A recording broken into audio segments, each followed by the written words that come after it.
Hey everyone, welcome back to the channel. In today's video, I will show you exactly how to create and submit a sitemap for your WordPress website in 2025.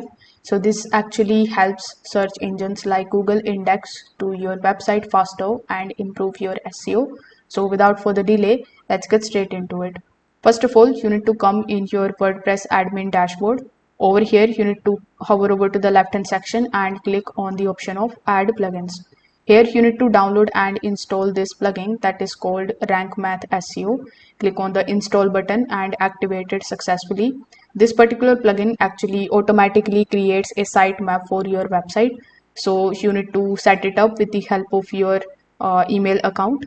Now once it comes here in the left hand section, simply go to the dashboard and now you can go to the dashboard section over here, and you can also go to the general setting. So here you need to make sure that the sitemap option is enabled.